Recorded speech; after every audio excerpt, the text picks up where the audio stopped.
नमस्कार, सुदर्शन न्यूज में आपका स्वागत है। मैं हूं मुकेश कुमार और आप देख रहे हैं जवाब तो चाहिए। जवाब तो चाहिए में आज हम बात करेंगे नुपुर शर्मा और नवीन कुमार जिंदल के खिलाफ जो आपत्तिजनक टिप्पणी उन्होंने दी थी, उनके खिलाफ जो पार्टी ने कार्रवाई की थी, उस कार्रवाई के बाद की आगे की चर्चा करेंगे। एक एफआईआर जो पहले तो पार्टी ने कार्रवाई की, उसके बाद एफआईआर मुंबई में दर्ज किया गया, उसके बाद काउंटर एफआईआर जो है दिल्ली में दर्ज कराने की मांग की गई। दिल्ली में भी उनके खिलाफ एफआईआर दर्ज किया गया। इसके अलावा जो मांग की जा रही थी कि अगर नुपुर शर्मा और नवीन जिंदल पे एफआईआर किया गया है, अगर उनके खिलाफ शिकायत की गई है, उनके खिलाफ अगर कार्रवाई हुई है, तो जो लोग हिंदू देवी देवताओं का अपमान करते हैं सार्वजनिक तौर पर, सोशल मीडिया पर, अपने लेखनी या ट्वीट के माध्यम से, उनके खिलाफ भी कार्रवाई क्यों नहीं हो। तो आज का दिन जो है उन लोगों के खिलाफ कार्रवाई का दिन रहा जो सोशल मीडिया पर हिंदू देवी देवताओं का अपमान कर रहे थे, या एक तरीके से आप कहें कि जो हेट स्पीच की कैटेगरी में जो चीजें आती है, उस हेट स्पीच के कैटेगरी में भी आज बहुत सारे एफआईआर दर्ज किए गए। जो भी एफआईआर दर्ज किए गए वो किन के खिलाफ किए गए, कौन कौन सी धाराओं में किया गया, ये तो आपको हम रिपोर्ट के जरिए बताएंगे। लेकिन आज हम इस प्रोग्राम के जरिए चर्चा करेंगे कि क्या काउंटर एफआईआर कर देने से मामला जो है वो शांत हो जाएगा। जिस तरीके से नुपुर शर्मा और नवीन जिंदल के खिलाफ फतवा जारी किया जा रहा है, उनके सर की कीमत लगाई जा रही है, उन्हें जान से मारने की धमकी दी जा रही है, क्या ये काउंटर एफआईआर करने के बाद ये सारी चीज़ें खत्म हो जाएगी। और एक चीज़ और यहाँ हम चर्चा करेंगे कि जिस तरीके से देश के बाहर से दबाव बना करके एफआईआर और कार्रवाई की मांग की गई है और कार्रवाई कराई गई है, क्या इससे खाड़ी देशों के साथ भारत के संबंध पे कोई फर्क पड़ेगा, इस पर भी हम बात करेंगे। और बहुत सारी बातें जो बात के दौरान निकल के आएगी उनसे भी बात करेंगे। कुछ मेहमान हमारे साथ होंगे, उनसे हम चर्चा की शुरुआत करेंगे। लेकिन पहले एक रिपोर्ट देखते हैं और उसके बाद उन प्रतिक्रियाओं को भी देखेंगे जो इस काउंटर एफआईआर के बाद हमारे सामने आई है। लेकिन पहले एक रिपोर्ट देखते हैं, फिर कुछ प्रतिक्रियाएं, उसके बाद मेहमानों के साथ चर्चा की शुरुआत।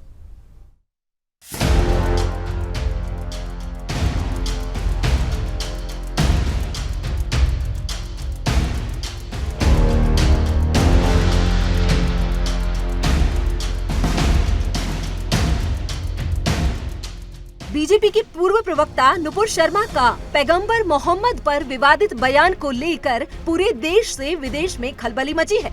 बढ़ते विवाद को देखकर बीजेपी ने तत्काल एक्शन लेते हुए नुपुर शर्मा और नवीन जिंदल को पार्टी से निष्कासित कर दिया। लेकिन तब भी नुपुर शर्मा की गिरफ्तारी की मांग उठने लगी थी। लेकिन मांग ये भी उठने लगी है कि सिर्फ नुपुर ही क्यों, गिरफ्तार उन्हें भी किया जाए जो हिंदू देवी देवताओं का अपमान कर रही हैं और जो हिंसा भड़काने का काम भी करते रहते हैं। दिल्ली पुलिस ने इसी मांग को देखते हुए एक्शन लिया और नुपुर शर्मा और ओवैसी सहित कुल 32 लोगों पर भड़काऊ बयान को लेकर एफआईआर दर्ज की। मामले में कई चर्चित लोगों के नाम भी शामिल हैं, जैसे नवीन कुमार जिंदल, शादाब चौहान, सबा नकवी, मौलाना मुफ्ती नदीम, अब्दुल रहमान, गुलजार अंसारी, अनिल कुमार मीणा, पूजा शकुन, यति नरसिंहानंद सरस्वती। लेकिन दो लोगों को लेकर खूब चर्चा हो रही है और वो नाम है असदुद्दीन ओवैसी और नुपुर शर्मा। साथ ही नुपुर शर्मा के दिए गए बयान को लेकर तारिक फतेह जैसे कई इस्लाम के जानकार ये भी कह रहे हैं कि नुपुर ने बयान में अपनी तरफ से कुछ नहीं कहा है, उसने जो भी कहा है वो कुरान का ही हिस्सा है। इस्लाम के जानकार ये भी कहते हैं कि अगर नुपुर ने कुछ गलत कहा है तो वो लोग इस बात को साबित करें जिनको बयान से आपत्ति है। सिर्फ कहने से किसी पर एफआईआर दर्ज नहीं किया जा सकता। और देखा जाए तो दोनों पक्ष के लोग एक दूसरे पर बस आरोप प्रत्यारोप लगाकर माहौल को तनावपूर्ण बना रहे हैं। अब देखना ये है कि भड़काऊ बयान पर किया गया एफआईआर बयान वीरों की जुबान पर क्या ताला लगा पाएगा। और साथ ही सरकार के पास चुनौती ये भी है कि इस तनावपूर्ण माहौल से समाज को कैसे निकाले। Bureau report, Sudarshan news.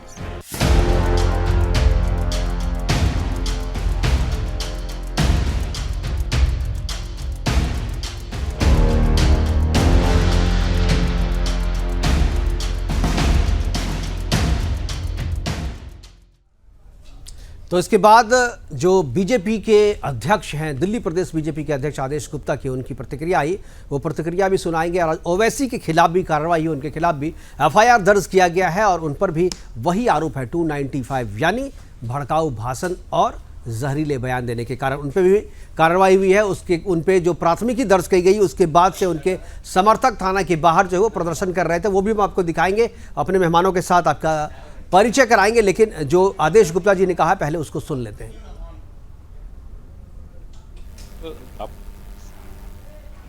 सिर्फ सांप्रदायिकता फैलाना और हेट स्पीच करके ही करते हैं।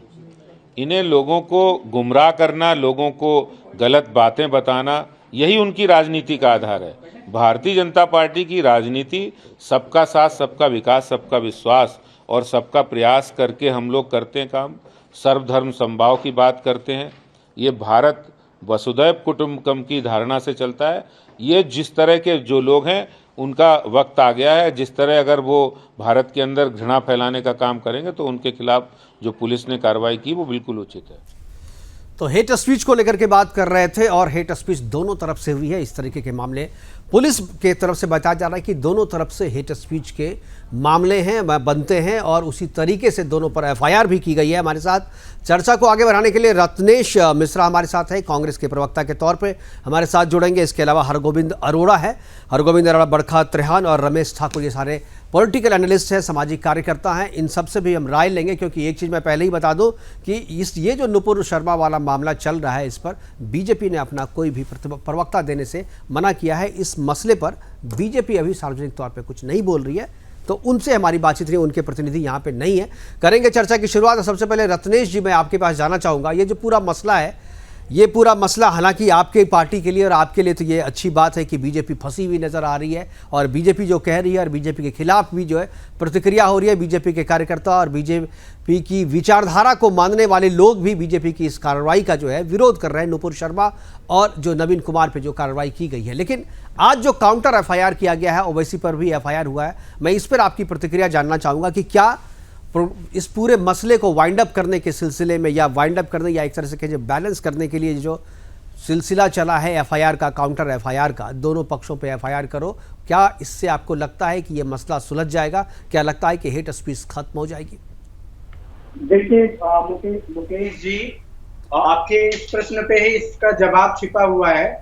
भारतीय जनता पार्टी तो सदैव यही कहती है कि अगर वो कोई गलत कार्य कर रही है तो कुछ मुस्लिम लीडर्स के ऊपर, या जो भी यहाँ की अल्पसंख्यक जनसंख्या को सपोर्ट करने वाले नेता हैं, उनके खिलाफ एफआईआर दर्ज करवा दीजिए और उनको जेल भेज दीजिए, सेंटीमेंट्स कंट्रोल हो जाएंगे। तो बीजेपी अपनी उचित पुरानी आइडियोलॉजी पे चल रही है, और मैं ये मानता हूं कि अगर किसी भी नेता ने अपने धार्मिक किसी भी प्रतीक के लिए उसका अपमान होने पर आवाज उठाई है, तो इसमें कोई भी एफआईआर करने वाली जैसी बात नहीं होती। मैं पूछता हूं कि जब हिंदू देवी देवताओं पर किसी भी नेता के द्वारा टिप्पणी की जाती है, तो ये तथाकथित हिंदू के ठेकेदार कहां चले जाते हैं? ये कहां चले जाते हैं? रत्नेश जी, मतलब आप ये कह रहे हैं नुपुर शर्मा जी का जो बयान है या जो ट्वीट किया था नवीन कुमार जिंदल जी ने, वो सही है, आप सपोर्ट करते हैं, कांग्रेस सपोर्ट करती है? नहीं, मैं उन्हें नहीं सपोर्ट कर रहा हूँ। आप मेरे बयान को तोड़िए मरोड़िए मत। नहीं, मैं तोड़ मरोड़ नहीं रहा हूँ। आप जो कह रहे हैं, आप बताइए क्या है मतलब, क्योंकि आप तो समर्थन कर रहे हैं। मैंने एक शब्द का प्रयोग किया कि यदि कोई भी व्यक्ति अपने किसी धार्मिक प्रतीक के अपमान होने पर बोलता है, तो आप अपमान होने पर बोलते हैं, इसका मतलब वो अपमान नहीं कर रहा, वो अपने अपमान का प्रतिकार कर रहा है कि उसका अपमान नहीं होना चाहिए। अब अगर आप उसको इस बात से काउंटर करते हैं कि हमारे नहीं, लेकिन यहाँ पर तो ये भी बात है, नुपुर शर्मा जी ने जो कहा है या जो नवीन जिंदल जी ने ट्वीट किया है, वो सही है या गलत है? उस तथ्य में कितनी सच्चाई है, कितनी सच्चाई नहीं है? क्या वो झूठ बोले हैं या गलत चीज़ों को बताया है ट्वीट के जरिए या बयान के जरिए? इस पर तो कोई चर्चा नहीं हो रही है। आप ये बताइए ना, क्या उन्होंने जो कहा है वो सच है, वो गलत है, सही है? इस पर आपकी क्या प्रतिक्रिया है? देखिए, ओवैसी जी के ऊपर जो एफआईआर हुई है, वो कहीं ना कहीं ये बताने की कोशिश है कि अगर नहीं, मैं ओवैसी जी के बारे में तो पूछ नहीं रहा आपसे, मैं पूछ रहा हूं जो नुपुर शर्मा ने जो कहा, नवीन जिंदल जी ने जो ट्वीट किया, उसके बाद जो उन पे एफआईआर की कार्रवाई हुई, उनको धमकियां मिल रही है, जान से मारने की, उनके सर की कीमत लगाई जा रही है, तो उन्होंने जो कहा उस पर कोई चर्चा नहीं कर रहा है कि उन्होंने क्या कहा, क्या वो सच है, वो गलत है, झूठ है, सही है, इस पर कोई चर्चा नहीं कर रहा है। सिर्फ जो है आपने कह दिया और हम आपका सर कलम कर देंगे, इस तरीके की बातें हो रही है, जबकि बहुत सारे ऐसे ट्वीट हैं, बहुत सारे लोग हैं जो सामने आए। जी जी जी, मुकेश, मैं आपको बताऊं, अब मैं नुपुर जी का नाम ले लूंगा। नुपुर जी मेरे साथ एक टीवी डिबेट में थी, एक बहुत बड़े न्यूज चैनल पे जी। का मतलब पूछा था, तो वो चुप हो गई। अब आप दोनों के बीच में क्या हुआ, व्यक्ति को रामचरितमानस, देखिए इस पे हम नहीं कर रहे हैं, हम सीधा सवाल आपसे पूछ रहे हैं। चौपाई का मैं जवाब दे रहा हूं जी। अरे मैं सीधा ही कर रहा हूं, मेरा सुनिए तो। जिस व्यक्ति को अपने धर्म का ज्ञान नहीं है वो किसी दूसरे धर्म के किसी धार्मिक प्रतीक पर टिप्पणी करता है, ये बिल्कुल गलत है। और अगर जानता भी है तो भी किसी व्यक्ति को टिप्पणी करने का कोई अधिकार नहीं है। आप एक चीज बता दीजिए, अगर ओवैसी बैठकर यहाँ पर भगवान राम और माता सीता को और कृष्ण को उल्टा सीधा बोलेंगे टीवी डिबेट में, तो मैं तो उसका विरोध करूंगा ना, बिल्कुल करूंगा। बिल्कुल करना भी चाहिए, लेकिन जो लोग भगवान राम का अपमान कर रहे हैं, जो लोग शिवलिंग का अपना अपमान कर रहे हैं, वो तो आपकी पार्टी में भी है। आपकी पार्टी के लोग भी जो हैं वो भगवान राम की जो इमेज है उसको मानते नहीं, उसको इमेजनरी मानते हैं, भगवान राम को मानते नहीं। गंगा सेतु को, जो राम सेतु है, उनको मानते नहीं। वो तो आपकी पार्टी में भी बैठे हुए हैं। की पार्टी में मैं भी तो बैठा हूं मुकेश जी। मैं कहता हूं राम का तो एक ही पार्टी में दो लोग, आइडियोलॉजी तो एक ही होगी ना आपकी पार्टी की। आपकी पार्टी की आइडियोलॉजी तो एक ही होगी ना। इसका मतलब आप की बात आपने कही, इसका मतलब भारतीय जनता पार्टी की जो सरकार है वो दूसरी आइडियोलॉजी पे चलती है और भारतीय जनता पार्टी दूसरे आइडियोलॉजी पे चलती है। नहीं, उनकी जो आइडियोलॉजी है उस आइडियोलॉजी के आधार पर उन्होंने किया है। अब कौन सी आइडियोलॉजी है इस पे विचार आप कीजिए, वो बताइए। हमारे साथ बरखा त्रेहान जी हैं। बरखा जी, इस पूरे मसले को आप पहले दिन से देख रही हैं और आपकी अलग राय रखती हैं इससे, और काफ़ी सजगता से, काफ़ी प्रमुखता से आप इन सब चीज़ों पे अपनी राय रखती रही हैं। आपने ट्विटर पे भी, मैं आपको देखता हूँ, काफ़ी सक्रिय रहती हैं, स्पेस में भी आप सक्रिय रहती हैं और इन सब मुद्दों पे काफ़ी प्रखरता से, काफ़ी स्पष्टवादी हैं इन मुद्दों पे। मैं आपसे जानना चाहूँगा, ये जो पूरा मसला है, आज के मसले में, हालांकि जब शुरुआत हुई थी इस बात की तब से नहीं, आज जो मसला, आज जो ये डेवलपमेंट हुआ है, काउंटर FIR किए गए, ओवैसी पर भी FIR हुआ है, सबा नकवी पे भी हुआ है, बहुत सारे लोगों पर FIR किया गया है, इसको आप किस तरीके से देखती हैं? देखिए, जो FIR हो रहे हैं ये अच्छा है। हेट क्राइम में जो भी लिप्त होगा उसके खिलाफ FIR होनी चाहिए। दंगे भड़काए उसके खिलाफ FIR होनी चाहिए। जो लोग अपने दूसरे धर्म को बदनाम करें, उनके देवी देवताओं की अश्लील फोटो लगाएं, बहुत अश्लील बातें लिखते हैं, उन सब पे कार्रवाई होनी चाहिए। और मैं तो चाहूंगी कि जो लोग भी हैं इसके ऊपर काम कर रहे हैं उनको स्क्रीनशॉट दिए जाए, लीगल तरीके से इनको सबक सिखाना चाहिए कि किसी के भी धर्म का मजाक आप नहीं उड़ा सकते। रही बात नुपुर शर्मा जी की, उन्होंने जो कहा बिल्कुल फैक्चुअल है, लेकिन नुपुर शर्मा एक स्पोक्स पर्सन है बीजेपी, तो एक पार्टी को रिप्रेजेंट कर रही थी, इसलिए उनको अपने शब्दों पे कंट्रोल रहना चाहिए। उनको अपनी वाणी को उतना ही यूज करना चाहिए जितना की जरूरत है, और किसी के धर्म को ठेस हम नहीं पहुंचा सकते। इस देश में रहने वाला हर नागरिक हिंदुस्तानी है। हम सभी धर्मों की इज्जत करते हैं और मैं ऐसा मानती हूं कि नुपुर जी भी इज्जत करती हैं, लेकिन इतना उत्तेजित किया गया, इतना प्रोवोक किया गया उनको। लेकिन इवन आपको प्रोवोक भी किया जाए तो भी आप एक पार्टी को रिप्रेजेंट कर रही हैं, आप एक कैसे भूल गए? ठीक है, चलिए देखिए बरखा जी, नुपुर शर्मा ने जो कहा वो सही है, गलत है, पार्टी ने सही निर्णय लिया, गलत निर्णय लिया, इस पे हम नहीं जाएंगे। हम आज चर्चा ये कर रहे हैं कि काउंटर FIR से क्या सारी चीज़ें हो जाएंगी। और एक चीज़, ये जो पहला मसला शुरू हुआ था, जो कार्रवाई हुई थी, वो ऐसा माना जा रहा है कि कतर के दबाव में किया गया, और कतर के बाद जो है जो सभी 8 खाड़ी देश हैं, एक के बाद एक जो है उनका बयान जो आया भारत के खिलाफ आया और कार्रवाई करने का दबाव बनाया गया, और उसके बाद ये कार्रवाई हुई। अब मैं एक चीज़ जानना चाहता हूँ, हम सभी जो हमारे दर्शक हैं और सभी जो हमारे पैनलिस्ट हैं उनसे मैं रमेश ठाकुर जी और हरगोविंद अरोड़ा आपसे खासतौर पर शुरुआत करना चाहूँगा कि क्या आपको लगता है कि बाहरी दबाव के कारण यह जो फैसला किया गया है, क्या ये एक तरफा है? जब यहाँ से ये MF हुसैन गए थे, जब जाकिर नाइक यहाँ से जाकर के कतर में शरण लेते हैं, भारत के खिलाफ बात करते हैं और उसके बाद कतर उसे शरण देता है। MF हुसैन हमारी देवी देवताओं का अपमान करते हैं, हमारी जो माँ सरस्वती है उसकी नग्न तस्वीर बनाते हैं, और उसके बाद जब यहाँ बवाल भड़कता है तो आप कतर चले जाते हैं। कतर में आपको सम्मान दिया जाता है, आपको सर्वोच्च नागरिकता का सम्मान भी दिया जाता है। क्या उस समय भारत को कतर पे दबाव नहीं बनाना चाहिए? जो दबाव आज कतर ने भारत पे बनाया है, उनके पैगंबर के खिलाफ अगर किसी ने कुछ कहा तो उन्होंने दबाव बनाया और कार्रवाई करवा ली उन्होंने। क्या यही पॉलिसी भारत को भी नहीं रखना चाहिए? रमेश जी, रमेश ठाकुर मुकेश जी, जी आवाज आ रही है मेरी? जी जी आ रही।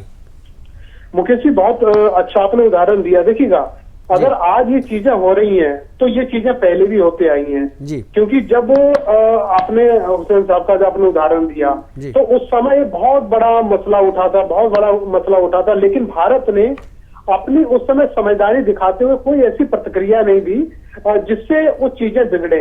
अब अचानक ऐसा क्या हुआ? जैसे नूपुर शर्मा ने जो भी कहा, ये पहला बयान ऐसा नहीं है, कई लोगों ने बयान मोहम्मद साहब के ऊपर दिया है, कई जगह ऐसी चीजें होती रही है, लेकिन यहाँ पे भारतीय जनता पार्टी ने एक नजीर पेश करी है।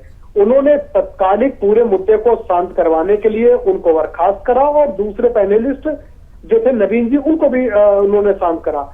मुझे लग रहा मुद्दा यहाँ पे शांत हो जाना चाहिए, क्योंकि जब धर्म के खिलाफ या धर्म से जुड़ी हुई चीजों को जब उठाया जाता है तो मुझे लग रहा है ये ऐसा होना नहीं चाहिए, जबकि ये चीजें बहुत ज्यादा होती जा रही हैं। अब आज जिस तरीके से FIR दर्ज हुई है, ओवैसी साहब के ऊपर हुई है और लोगों के ऊपर हुई है, मुझे लग रहा है इसमें धाराएं कौन सी जोड़ी गई हैं, ये देखने वाली बात है।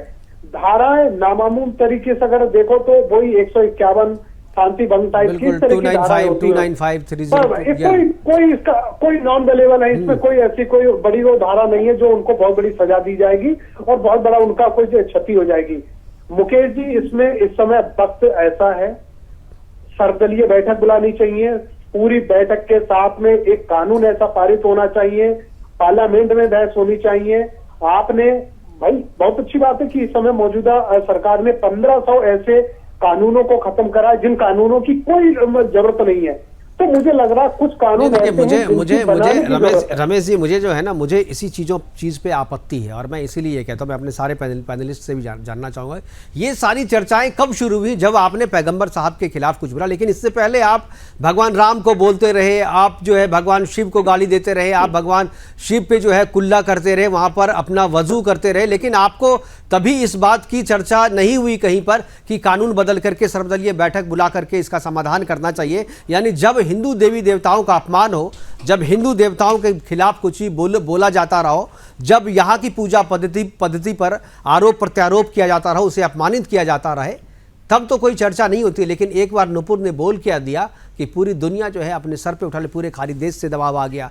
ये दोहरी नीति है, मुझे लग रहा है कि ये जो है दोहरी नीति है और ये किसी भी देश के इंटरनल मैटर में बाहरी हस्तक्षेप में मैं इसको मानता हूं। हरगोविंद जी, क्या कहेंगे आप? हरगोविंद जी की आवाज आ रही है? हेलो जी हरगोविंद जी। आप मुकेश जी, आप मेरे को सुन पा रहे हैं? जी मैं सुन रहा हूं, अब जवाब बोलिए। मुकेश जी, सर्वप्रथम तो मैं नूपुर जी ने जो बयान दिया उसकी निंदा करता हूं और वो जग जाहिर है कि वो निंदनीय है। और जहां तक ये प्रश्न है कि संविधान की मूल धारणा के बिल्कुल विपरीत है किसी भी धर्म के विषय में अपमानजनक शब्द कहना, तो माधुरी पर फिदा हुसैन। मैं आपकी इस बात से मैं सहमत हूं। मैं रत्नेश जी के पास में वापस जाना चाहूंगा। रत्नेश जी, ये जो मसला पूरा है, ठीक है, एक सीमा रेखा होनी चाहिए कि किसी की आलोचना अगर करते हैं तो अब किस हद तक आप करते हैं, किसी का अगर आप बयान किसी के खिलाफ देते हैं तो उसकी सीमा क्या है, ये सीमा निर्धारित होनी चाहिए, लेकिन सीमा दोनों तरफ से होनी चाहिए ना। नूपुर शर्मा के बोलने से पहले कितनी बार कितने लोगों ने भगवान का अपमान किया, भगवान शिव का अपमान किया। जी जी मुकेश जी, इसको तो स्वयं ही गलत उन्हीं की पार्टी ने साबित कर दिया। कतर ने भाजपा के पर कतर दिए। अब आप देखिए ना, भारतीय जनता पार्टी ने क्या, जिस विषय को आप इतनी गंभीरता से आप सोच रहे हैं कि इसकी पहले जांच होनी चाहिए कि उन्होंने क्या विचार प्रकट किया, उनकी पार्टी ने तो स्वयं उन्हें पदमुक्त कर दिया और वो सिद्ध कर दिया कि नुपुर गलत थी। काम किया हुआ और है। नुपुर, हम सोच रहे हैं मैडम एक मिनट, मैं आपके बीच में नहीं बोला ना मैडम। अब बरखा जी बोलने दीजिए, इनको खत्म करने मैं आ जाऊंगा आपके पास, इसके बाद आपके पास आऊंगा। बरखा जी शांति रखिए, आपके बीच में कोई भी नहीं बोला। जी जी हरगोविंद जी बोलिए जी। ये बहुत ही निंदनीय बात रही, क्योंकि हिंदू धर्म स्वयं ये नहीं सिखाता कि हम किसी भी धर्म का अपमान करें। फिर उनमें और हमें अंतर क्या रह गया? और मादरी पर फिदा हुसैन ने जब भारत में देवी देवताओं के नग्न चित्र नहीं, भारत माता के नग्न चित्र भी बनाए, तो तब हमीद अंसारी और नसीरुद्दीन शाह जैसे लोग कहां थे? तब ये आनंद लेते हैं जब हमारे धर्म का कोई अपमान हो।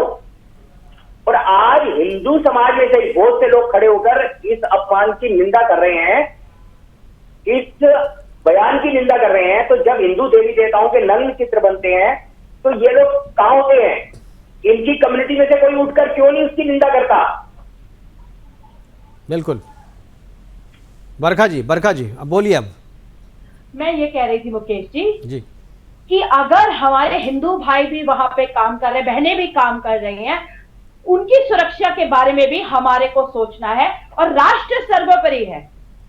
नुपुर शर्मा के बयान से अगर यहाँ दंगे फैलते हैं, अगर प्रॉब्लम क्रिएट होती है हमारी कंट्री में, दूसरी कंट्रीज इसके ऊपर यहाँ की वीडियोस वायरल करी गई, वहां पहुंचाई गई, वो किसने करी? हम ही लोग हैं ना। वो लोगों को चिन्हित करना चाहिए जिन्होंने ये काम किया। बिल्कुल बहुत सही बात कही आपने। ये जो इकोसिस्टम, जो लेफ्ट का जो इकोसिस्टम है, बिल्कुल ये बड़ा महत्वपूर्ण है। हमने पहले भी इस बात पे चर्चा की है कि जिस दिन ये मसला हुआ उसके 9 दिन के बाद आपके पास खाड़ी देश से रिएक्शन आया है। इन 9 दिनों के बीच में ये बात वहां तक किस तरीके से पहुंचाई गई और पहुंचाने वाले लोग कौन थे, उसकी भी जांच होनी चाहिए। केवल एफआईआर दर्ज कर लेने से बात नहीं बनेगी। हमारे साथ संदीप जी हैं, रत्नेश मिश्रा जी। रत्नेश जी, मैं यही सवाल जी। विश्व की सबसे बड़े राजनीतिक दल जब वो लोग 9 दिन में इतना प्रोपेगेंडा कर सकते हैं, तो विश्व का अपने आप को कहने वाला सबसे बड़ा राजनीतिक दल वो स्थिति को स्पष्ट करने में इतना सक्षम ही नहीं था। उसने स्वयं हार मान ली। मैं उस पर नहीं जाऊँ। रत्नेश जी विपक्ष का बहुत बुरा रोल है मुकेश जी। विपक्ष ने इसको इतना तूल दिया, इस मुद्दे को इतना तूल दिया, जबकि घर के आंतरिक मामलों को देखिए, बीजेपी ने तो मामले को खत्म करने के लिए या मामले को सुलझाने के लिए मामला ज्यादा और बड़ा ना बढ़े, इसलिए उन्होंने तत्काल कार्रवाई करके उन्होंने वाइंड अप करने की कोशिश की। मैं इसका समर्थन करता हूं कि अगर ये मामला बढ़ गया तो ये देश के खिलाफ जाएगा और इंटरनेशनल संबंध पे भी इसका असर पड़ेगा। तो बीजेपी ने अपनी तरफ से तो सही किया, उसकी जगह कोई भी समझदार व्यक्ति होता तो शायद जो है यही करता। लेकिन मेरा सवाल कुछ और है। मेरा सवाल ने क्या किया, राहुल गांधी ने क्या ट्वीट किया, आप लोगों ने भी पढ़ा होगा। विपक्ष तो लगातार तूल देता आया है। क्यों? अभी कल परसों की बात है, मैं एक डिबेट में थी जहां पे कांग्रेस का स्पोक्सपर्सन बोल रहा था, अरेस्ट करो, तुरंत अरेस्ट करो, सर तन से जुदा कर दो। ये बातें कहाँ से आ रही है? उन्होंने एक गलती करी, उसकी उन्हें सजा मिल जाए। लेकिन अब आप कह रहे हैं सर तन से जुदा कर दो, मर्डर कर दो। हरगोविंद जी, रत्नेश जी यहाँ पर कांग्रेस का पक्ष रखने के लिए हैं, लेकिन सुन रहे हैं सारी बातों को, क्योंकि उनकी तरफ से बात लग रहा है रत्नेश जी को जो हरगोविंद जी ही कर रहे हैं। रत्नेश जी बोलेंगे आप कुछ? रत्नेश जी मुकेश जी पहली बात तो मैं बरखा जी के इस कथन की निंदा करता हूं कि कांग्रेस के किसी प्रवक्ता ने इस तरह का टीवी पे कोई बयान दिया होगा कि किसी का सर कलम कर दो।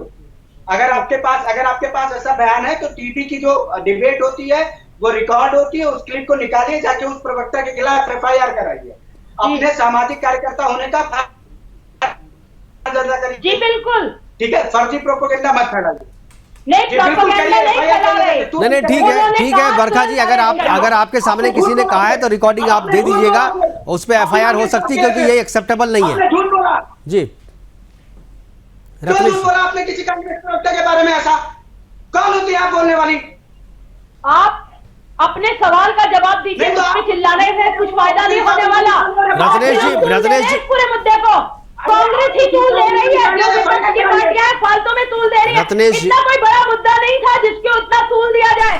और अपने अंदर झांकिए, राहुल गांधी ने क्या ट्वीट किया, जरा उसे पढ़िए, दोबारा पढ़िए, चश्मा लगा दीजिए। मुझ पर चिल्लाना कुछ नहीं होगा, चिल्लाना मुझे आपसे सुनना आता है। बरखा जी नहीं, रत्नेश जी को खत्म करने दीजिए। रत्नेश जी बात पूरी कीजिए। बरखा जी कह रही है कोई बहुत बड़ा मुद्दा नहीं था। इसका मतलब है कि भारतीय जनता पार्टी की जो भी टॉप लीडरशिप है वो या तो मूर्ख है या मुद्दा। आप व्यक्तिगत टिप्पणी ना करें, आप रत्नेश जी व्यक्तिगत टिप्पणी ना करें जी। मेरे कहने का मतलब ये नहीं था, आप लोग ने स्कूल दे दे के इसको इतना बड़ा कर दिया। क्या इससे पहले किसी ने कुछ नहीं कहा ऐसा? तो नुपुर नहीं रत्नेश जी देखिए, रत्नेश जी बात यहाँ ये है, बरखा जी जो कहना चाह रही है कि ये देश का इंटरनल मैटर है, विपक्ष की भी अपनी भूमिका, देश तो विपक्ष का भी है ना। तो विपक्ष ने इस बात को अगर सीमा के बाहर जाके, क्योंकि देखिए मणिशंकर अय्यर ने तो बोला था ना कि अगर आप मोदी सरकार नहीं मानेंगे तो पाकिस्तान से सहायता लेंगे। तो इस तरीके की बातें होती रही है ना आपकी तरफ से जी। मेरी बात इंटरनल मामला कहाँ रहा? देश का अपमान तो सुनिए, सुनिए तो अरे हरगोविंद जी मैं जवाब दूं। मैं इसी टीवी चैनल पर बैठकर कोई ऐसा बयान दूं जो यूएसए के खिलाफ जाता हो या ब्रिटेन के खिलाफ जाता हो या यूरोप के किसी भारतीय मित्र राष्ट्र के विरुद्ध जाता हो, वो इंटरनल मैटर नहीं रह जाता है, बात वो फिर इंटरनेशनल पॉलिटिक्स का पार्ट हो जाता है। कैसे कह रही है बरखा जी के इंटरनल मैटर है? ये इंटरनल मैटर है। उन्होंने शिवलिंग के ऊपर आप एक चीज बताइए रत्नेश जी, भारत के मुसलमानों को, एक मिनट रत्नेश जी, आपको पता है कि भारत के मुसलमानों का खाड़ी देश में कितनी इज्जत होती है? पता है आपको? चाइना में कोई इज्जत नहीं है वहां पे। भारत के मुसलमान भारत में जितना खुश है, जितना इज्जत और जितनी प्रतिष्ठा यहाँ पर है, जिस तरीके के राइट्स को एंजॉय कर रहे हैं, दुनिया में कोई भी किसी भी देश का मुसलमान इतना सुखी नहीं है जितना भारत के मुसलमान सुखी है। अरे मुकेश जी बरखा जी को इस बात का तनिक भी ज्ञान नहीं है कि वो बोल क्या रही है। आप बड़े ज्ञानी हो साहब, आप बड़े ज्ञानी।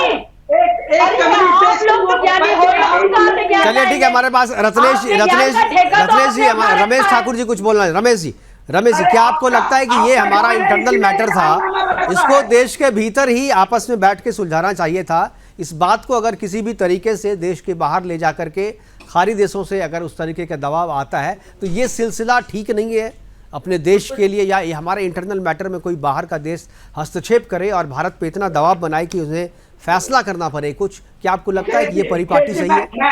मैं 10 सेकंड का टाइम लूंगा, 10 सेकंड का बस। ठीक है रत्नेश जी 10 सेकंड आप, उसके बाद रमेश जी। सुनिए मुकेश जी, पूरे विश्व में अगर कहीं भी कोई भी हिंदू रहता है और उसके साथ किसी भी प्रकार की अभद्रता की जाती है या उसके साथ किसी भी प्रकार का अन्याय किया जाता है, तो ये मैं नहीं कह रहा हूं, ये 1947 में महात्मा गांधी ने कहा था कि अभी भारत की सरकार जो भी होगी उसका यह कर्तव्य होगा कि उस हिंदू के लिए आवाज उठाए।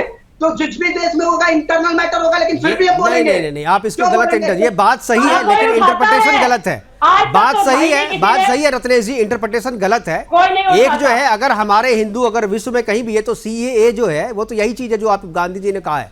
अमेंडमेंट एक्ट तो सीएए का यही है ना, कि अगर कहीं भी विश्व में जो देश है जहां पर अगर हिंदुओं को कहीं प्रताड़ित होता है तो वो हमारे यहाँ शरण ले सकते हैं, उसके लिए हम संज्ञान लेंगे। लेकिन एक हम खुद से लें और एक जो है हमारे देश के आदमी दूसरे को जाकर के बोले, दोनों में फर्क है ना। अब देखिए जो खाड़ी देश है, कतर को इस बात से कोई मतलब नहीं है कि नुपुर शर्मा ने क्या बोला। नुपुर शर्मा ने जो बोला, कतर का कोई भी जो है वहां पर व्यक्ति समझता भी नहीं होगा हिंदी, लेकिन नुपुर शर्मा ने क्या कहा और क्या किसी ने नहीं कहा। कोई भी कतर या खाड़ी देश का कोई भी नेता जो है नुपुर शर्मा की कई बातों को सुना भी नहीं होगा, लेकिन उसके कान में ये बात को डाला गया, उसकी बात को इंटरप्रेट करके गलत तरीके से बताया गया और उसके बाद ये सारी चीजें की गई हैं। इसीलिए आपत्ति है और इसीलिए मैं कह रहा हूं कि अपने ही देश के लोग अपने ही देश के खिलाफ बाहर का इंटरफेरेंस करवा रहे हैं और इसी पे मेरी आपत्ति है। रमेश जी, ऐसे गद्दार हो तो क्या? देखिए मुकेश जी, मुझे लग रहा है जो अब आपने कहा कि इंटरनल मैटर था घर में ही सुलझाना चाहिए, लेकिन आप ये मुझे बताओ, ये बाहर कौन लेके गया? किसको आप बाहर जो टुकड़े टुकड़े गैंग के लोग हैं यहाँ पे, जो इकोसिस्टम चलाते हैं यहाँ से, जो कहते हैं कि अगर भारत से मणिशंकर जैसे लोग हैं ना, मणिशंकर अय्यर ने भी तो कहा था कुछ दिन पहले कि हम पाकिस्तान से मदद लेंगे, हम पाकिस्तान जाएंगे, तो ये कोई नई बात तो है नहीं। और टुकड़े टुकड़े गैंग के लोग तो कहते हैं, अब शर्जील इमाम ने क्या कहा था कि भाई ये तो चिकन नेक है, यहाँ पर 4 घंटे 5 लाख लोगों की आबादी को असम वाले को जोड़ दो, भारत से अलग कर देंगे। तो इस तरीके के लोग आपके देश में हैं और आपके देश के भीतर जेएनयू में टुकड़े भारत मेरे टुकड़े होंगे, ये बात तो होती नहीं है। अब आप ही बोल रहे, फिर हमारी जरूरत क्या है? मुकेश जी, नहीं, आपने पूछा तो मैंने बताया ना। नहीं आप बोलो, मेरी भी तो सुनो, अब मेरी भी सुन लो जी, बताओ। देखिएगा, देखिए मुकेश जी, क्या होता है ना, जब कोई अच्छी चीज होती हो और अच्छी दिशा में कोई चीजें होती है ना, तो दरअसल आप जैसे लोग जब बीच में टांग अड़ाते हैं ना, तो ये चीजें पूरी हो नहीं पाती हैं। चलो देर आए दुरुस्त आए, ठीक है, किसने पहुंचाई बातें, किसने पहुंचाई? सरकार ने बहुत अच्छा फैसला लिया है, भारतीय जनता पार्टी ने बहुत अच्छा फैसला लिया है। कम इसके बाद से तो चीजें रुकेंगी, इससे बाद तो चीजें रुक जाएंगी कम से कम। अब देखो, हेड स्पीच को लेके कोई ऐसी पार्टी नहीं है जिस पार्टी का कोई नेता ना बोलता हो, सारे के सारे बोलते हैं, लेकिन कम से कम पहल कोई करे। तो मुझे लग रहा है सरकार अगर पहल कर रही है, दिल्ली पुलिस ने पहल करी है, भारतीय जनता पार्टी ने पहल करी है, तो हमें स्वागत करना चाहिए। तो हेट स्पीच पे ये कोई पहली कार्रवाई नहीं है रमेश जी, आप तो पत्रकार हैं। हेट स्पीच पे यह कोई पहली कार्रवाई है क्या? जिस यति नरसिम्हानंद पे जो आज आपने दोबारा किया है, इन पे पहले से भी हेट स्पीच की बात जो चल रही है, कालीचरण पे पहले से ही हेट स्पीच की बात चल रही है। मुकेश जी, मैंने बोल तो कहा, जो कार्रवाइयां हो रही हैं वो नाकाफी हैं, वो इतनी मतलब सशक्त नहीं है। इस पे कानून बनना चाहिए, इसमें कोई ऐसे लीगल ऐसे आईपी से नहीं जोड़नी चाहिए जिससे उस आदमी को कार्रवाई जब हो तो दोबारा से हेट स्पीच देने के लिए वो पछताए, वो बोले ना, वो डरे। कम से कम इस तरह की चीजें होना चाहिए। इस तरह की जो पहल के लिए मुझे लग रहा आप जैसे लोगों को आगे आना चाहिए और इस तरह की पहल करनी चाहिए। अभी तो आप मुझे बोल रहे थे मेरे कारण दिक्कत हो रही है, आप मुझे बोल रहे हैं आप जैसे लोगों को आगे आना चाहिए। आप पहले डिसाइड कर लीजिए क्या कहना चाह रहे हैं। मैं डिसाइड कर रहा हूँ। जब अभी आपने शुरुआत करी थी, आप जैसे लोगों के कारण दिक्कत होती है, अभी कर रहे हैं मेरे जैसे लोगों को आगे आना चाहिए। मुझे क्या करना है बता दीजिए आप। देखिए मैं बता रहा हूँ जी। देखिए, मेरी बात से जब मैंने पहले सेगमेंट में बोला तो मेरी बात से आपको असहमति हुई। नहीं, मैंने जताया नहीं, मैं बिल्कुल असहमति नहीं जताई आपसे। मैं बता रहा हूँ, अरोड़ा जी ने कहा उनकी बात पे आपको असहमति हुई। हाँ। उसके बाद में रत्नेश जी बोले तो असहमति हुई। अब ये भाजपा की जो कार्यकर्ता बैठी हुई है, दूसरी बहन हमारी, उनकी बातों पे आप कर रहे हो। वो भाजपा की कार्यकर्ता नहीं है, मैंने पहले ही साफ कर दिया। अघोषित कार्यकर्ता तो है मुकेश जी। ये रमेश जी, तो आप और दोनों कर लिया करो डिबेट, फिर हमारे लोगों की बुलाने की जरूरत नहीं है। तो बीच में पचड़ कोई डिबेट का कोई सार्थक कोई पहल ना निकले, कोई जवाब कोई लोग सुन नहीं पा रहे। देखिए आजकल लोग अपने आप को रिकॉग्नाइज कराने के लिए इस तरीके की भाषा का इस्तेमाल करते हैं जैसा आप कर रहे हैं। ना आपको कभी रोका गया, ना आपको समय कम, जितना आप पूरे डिबेट के बाद देख लीजिएगा, जितना समय दूसरों को मिला उससे ज्यादा समय मैंने आपको दिया है। लेकिन चूंकि आप रिकॉग्नाइज कराना चाहते हैं अपने आप को, तो आप इस तरीके की भाषा का इस्तेमाल करते हैं। ये फार्मूला यहाँ नहीं चलता रमेश जी, ये फार्मूला हमारे यहाँ नहीं चलता। हम बराबर समय देते हैं सबको। अरे मुकेश जी, ये तो क्लियर कर दीजिए, मैं भाजपा कार्यकर्ता लिखा करो इनको, या घोषित लोगों को ना, ये बहरूपिया लोगों को। तो आपको क्या लिखा जाए, आपको क्या लिखा जाए ये बताइए, आपको क्या लिखा जाए? तो हम जो हैं आपको नहीं पता है। नहीं, तो हमको तो जो था मैंने तो अपने हिसाब से सबको लिखा, लेकिन आप सब लोग एक दूसरे का डेजिग्नेशन चेंज कर रहे हैं, तो अपना भी चेंज करवाइए। मैं तो या तो हम पे यकीन कीजिए, जिस चैनल में आप काम करते थे, या तो आपका पुराना साथी हो, आप लिखवाओ ना। क्या लिखवाओ? क्या लिखवाओगे मेरी? नहीं, आप कहेंगे जो बरखा जी का डेजिग्नेशन चेंज करो, बरखा जी कहेंगी आपका चेंज कर दो। इस तरीके से बात नहीं होगी। जिस मुद्दे पे बात हो रही है उस पे बात करें ना हम लोग। मैंने तो किसी का कहा ही नहीं, लेकिन ये क्यों कह रहे हैं कि मैं भाजपा की कार्यकर्ता हूं? जो भी हरगोविंद जी के पास, हरगोविंद जी, चलिए ठीक है, चलिए आप लोग एक दूसरे को बाद में फोन करके अपना गिले शिकवे दूर कर लीजिएगा, एक दूसरे का डेजिग्नेशन भी चेंज कर दीजिएगा। टीवी हम लोग डिबेट किसी दूसरे मुद्दे पे कर रहे हैं। हरगोविंद जी, क्या आपको भी यही लगता है कि ये इंटरनल मैटर था, इसको इंटरनली सुलझाया जाना चाहिए था, या आपको लगता है कि नहीं, जो सरकार ने किया, बाहर से दबाव आया उसके बाद ही सही होना यही चाहिए था? देखिए, अगर समय रहते एक बड़ी पार्टी के प्रवक्ता का स्पोक पर्सन को इतना मैच्योर होना चाहिए, उसकी सोच मैच्योर होनी चाहिए। ये अटल जी आडवाणी जी की भाजपा है। क्या उनसे कट्टर कोई हिंदू रहा? नहीं, दूसरे धर्म का कभी देखिए बात ये है ना, आप जब इससे पहले आप देखिए नुपुर शर्मा के बोलने से पहले ज्ञान व्यापी के मुद्दे पर कितने सारे आपत्तिजनक बयान आए। आपने शिवलिंग को जो है फवारा बोल दिया, तभी तो कोई कार्रवाई नहीं हुई उन लोगों पे जिन्होंने फवारा बोला था इसको। सपा ने हुई क्या? बोला था आपने कार्रवाई क्यों नहीं करी? हाँ भाई, अब आप कह रहे हैं, उस समय तो आप भी कह रहे थे जो सही जांच होनी चाहिए। आपने तो नहीं कहा कार्रवाई, आप कहीं कि नहीं जांच होनी चाहिए। मुकेश जी, आपने ज्ञान व्यापी वाले विषय पे जब चर्चा की, उससे आपने मेरे को भी आमंत्रित किया था। हाँ। मेरे एक एक शब्द को आप वहां से उठा लीजिए और आप उसको देख सकते हैं। उस समय भी मैंने यही कहा था कि जिस हिंदू समाज का वर्षों से उसे अपमानित किया जा रहा है, तो उसको अब जागने का उसको अवसर मिला है, अब उसको जागना चाहिए। लेकिन मैं भी वही कह रहा हूं कि एफआईआर और काउंटर एफआईआर अब क्यों? जब हिंदू देवी देवताओं का अपमान किया जा रहा था तब क्यों नहीं ये सारी चीजें हुई हैं? आज जब अगर आपको लग रहा है कि हमारे भगवान को किसी ने कुछ बोल दिया तो उसके बाद आप सारी चीजें, सारी दुनिया जो है आपने सर पे उठा लिया हमारे पास। जी, मैं आपको एक बड़ा रोचक बात बताऊं। माधवी पर फिदा हुसैन ने जब भारतीय देवी देवताओं के नग्न चित्र बनाए थे, तो मैं उस समय बजरंग दल का दायित्व था, तो मैं उस समय वो कार्य करता था अपनी टोली के साथ। मैं उस व्यक्ति का मुंह काला करने गया क्योंकि मेरी भावनाओं को ठेस लगी। उस समय जो लोग नाच गाने में और विलासिता में मग्न थे, आज सत्ता का लाभ लेने के लिए वो हिंदुत्व का ज्ञान बांट रहे हैं। चलिए ठीक है, आपका अपना अनुभव है। चाहूंगी जी हमारे पास समय की कमी, आखिरी कमेंट करना चाहूंगी जी कि चलिए सुधार आए, आगे से ये ना हो, सब लोग नियंत्रित भाषा में बात करें, जो कम से कम किसी भी पार्टी को, ये बहुत बड़ा लेसन है, कम से कम आज लेसन तो याद हो जाए सबको। आप किसी भी पार्टी को रिप्रेजेंट कर रहे हैं, आपकी सीमा होनी चाहिए, आपकी बातों में मधुरता होनी चाहिए और किसी का भी आप अपमान न करें। सभी धर्मों का हम इज्जत करें, रिस्पेक्ट करें और अपनी जो मर्यादा बिल्कुल हमारे पास समय की कमी है।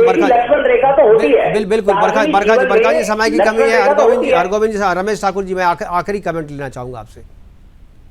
रमेश जी जी आखिरी कमेंट, समय कमी है हमारे पास। देखिए मुकेश जी, मुझे लग रहा है जो भी देश हित में और जो हम सबके हित में अगर जो फैसला अच्छे होते हैं, मुझे लग रहा है सबको समर्थन करना चाहिए, चाहे कोई दल हो। इसमें कांग्रेस को अपनी लकड़ी नहीं फंसानी चाहिए और कांग्रेस अगर किसी तरीके से विरोध करती है तो मुझे लग रहा है वो सही नहीं है, क्योंकि इसमें जिस तरीके से कार्रवाइयां हो रही हैं, एफआईआर दर्ज हो रही है, तो अच्छी बात है। इसलिए मुझे लग रहा है इनको खुद स्वागत करना चाहिए। और भारतीय जनता पार्टी ने, मैं शुरू से, आज सुबह से कई चैनलों पे ये बात हो रही है, मैं बड़ा स्वागत कर रहा हूं कि कम से कम भारतीय जनता पार्टी ने ये पहल करी है। बिल्कुल, ये कम से कम ये चीजें हो रही है, ये आगे भी होती रहेंगी। इससे किसी को नहीं लड़ना चाहिए और किसी को, मुझे लग रहा है इससे जरा सा भी किसी को विरोध नहीं होना चाहिए। बिल्कुल, जो पुलिस कर रही है वो बिल्कुल सही कर रही है। जी रत्नेश जी, आखिरी कमेंट। रत्नेश जी, रत्नेश जी, मैं आप ही से बोल रहा हूं, बोल सकते हैं जी। जी अभी जो रमेश जी ने कहा कि, हेलो, हाँ जी मैं सुन रहा हूँ, मेरी आवाज आ रही है? जी आ रही है। अभी जो रमेश जी ने कहा कि कांग्रेस को अपनी लकड़ी नहीं लड़ानी चाहिए, देखिए हम कोई छोटे मोटे राजनीतिक दल नहीं है, सपा बसपा या तृणमूल कांग्रेस या फिर ये जो फलाना ढिकाना टाइप जो राजनीतिक दल है, हम वो नहीं है। हम देश की सबसे पुरानी राष्ट्रीय पार्टी है, खत्म, और हमारे खत्म पार्टी। ठीक है बरखा जी प्लीज बीच में मत बोलिए। जी रत्नेश जी। बरखा जी अभी ज्ञान दे रही थी, सबको मर्यादा का पालन करना चाहिए, सबको सबका सम्मान करना चाहिए, और खुद भी उसका उल्लंघन कर रही हैं। दूसरी बात, समय की कमी है रत्नेश जी, प्लीज। हाँ, दूसरी बात, कांग्रेस पार्टी ने हर एक मुद्दे पर, आप लोग परसों मुझे एक मुद्दे पर बैठाया तो उस पर बहुत सारे दलों के प्रवक्ताओं ने बोलने से मना कर दिया, लेकिन फिर भी कांग्रेस का प्रवक्ता बैठा ना। आज आप जिस मुद्दे पर बात कर रहे हैं उस पर हिंदुत्व की तथाकथित ठेकेदार पार्टी का कोई प्रवक्ता नहीं बैठ रहा, लेकिन फिर भी कांग्रेस का प्रवक्ता बैठ रहा ना। क्यों बैठ रहा है? क्योंकि हमारे लिए, क्योंकि कांग्रेस के दोनों हाथों में लड्डू है, इसमें कांग्रेस को फायदा हो रहा है, पॉलिटिकल फायदा है। जब उनका पॉलिटिकल राइवल जो है वो मुसीबत में होगा तो पॉलिटिकल फायदा तो आपको होगा। फिलहाल ठीक है, चलिए कोई बात नहीं है, होता रहता है। बहुत सारे मुद्दे पर कांग्रेस भी अपने प्रवक्ता जो है वो नहीं भेजते हैं। मुद्दा कैसे डलेगा अगर ये ना बैठेंगे तो? नहीं, अभी नेशनल हेराल्ड वाले मामले में कोई भी कांग्रेस का प्रवक्ता नहीं आ रहा था। तो ये तो चलता रहता है, कभी आप फंसते हैं कभी वो फंसते हैं, पॉलिटिकल पार्टी है, फंसने फंसाने का गेम भी चलता रहता है। चलिए कोई बात नहीं, हमारे पास समय की कमी है। रत्नेश जी हमसे जुड़ने के लिए, बरखा जी आपका, रमेश ठाकुर जी आपका और हरगोविंद अरोड़ा जी आपका बहुत बहुत धन्यवाद। आप जुड़े, अपनी अपनी बातें रखी। लेकिन एफआईआर और काउंटर एफआईआर का जो दौर चला है, इससे वर्तमान में तो ऐसा लगता है कि शायद स्थिति सुधर जाएगी, लेकिन एक दूसरे के धर्म के खिलाफ बोलने की जो कवायद चली हुई, एक तरीके की लंबी फहरिस्त है, सभी नेता एक दूसरे के धर्म के खिलाफ जो बोलने लगते हैं और बयान देने लगते हैं, उस पर भी रोक लगना चाहिए। और कौन सा नेता किसी भी धर्म के बारे में क्या बोले, कहां तक बोले, इसकी एक लक्ष्मण रेखा भी होनी चाहिए और उस लक्ष्मण रेखा का सबको सम्मान करना चाहिए। फिलहाल अभी के लिए इतना ही, दीजिए इजाजत, नमस्कार।